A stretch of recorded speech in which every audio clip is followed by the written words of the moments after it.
Okay, hello everybody. I'm Rachel Pigott. I'm the meeting chair for the ASHT 2026 Annual Meeting in Milwaukee.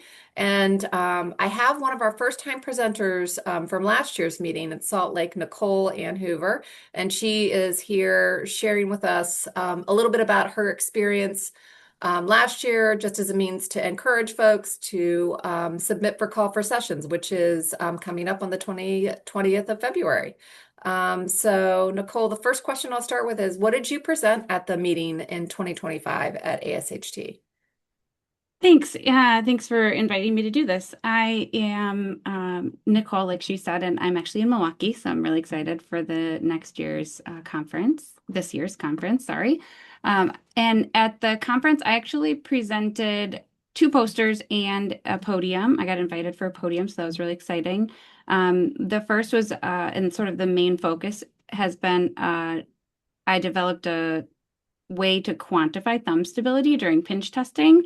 It's a thumb MP collapse test. And then I also presented some preliminary results of a study that was supported by the American Hand Therapy Foundation about observed prevalence of thumb MP collapse by physical and occupational therapists. So that was one of the posters that I presented.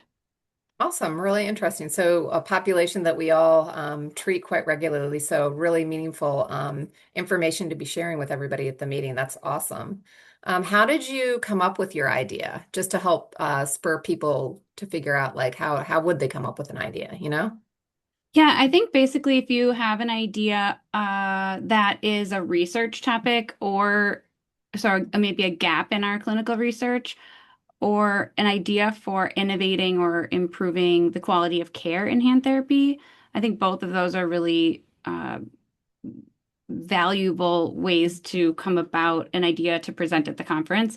My idea I came up with the measure to measure thumb stability during pinch testing was actually while I was working with patients who have um, arthritis, either preoperatively or postoperatively, and I was using some established dynamic stability programs, but I realized that I didn't have a great way to detect progress to find out if it was working other than just sort of they're collapsing or they're not collapsing. And so I wanted to share my idea for quantifying that with a greater hand therapy population. Yeah, I kind of like to make it more measurable, right? Like some numbers tied to it. Yep, exactly. Yeah. Okay, so can you tell us a tip you might share with somebody who's thinking about applying to present at ASHT? I would say that if you have an innovative approach that you're using or you're finding a program in your practice that's working really well, that it would be great to start collecting even a little bit of metrics or data on it and then apply to present. I don't think you have to have the idea fully fleshed out or, completed before you apply to present because, that work comes after. A lot of times I think it comes after the presentation is accepted and you find out, what exactly you were accepted for. But basically, it's a great way to fill gaps in hand therapy, to spread knowledge, and to share ideas with our profession so that we can all use the things that work and improve care. I think you make a really good point because when you're actually submitting, you don't have like the entire presentation fleshed out. You have like your idea, maybe your description, your objectives, information about you. So just the general shell, and then you still have some time to actually get that presentation together. And like you said, collect metrics as it applies and things like that. So that's something really important to think about. Mhm. Um, awesome. And then last question. What was the biggest positive experience you had at the meeting in Salt Lake City last year?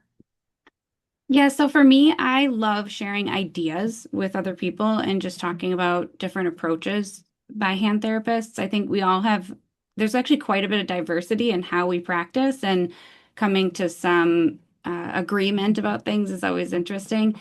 Something that I think is more valuable for me is actually the networking part. So I was really happy that people approached me after my talk to discuss further.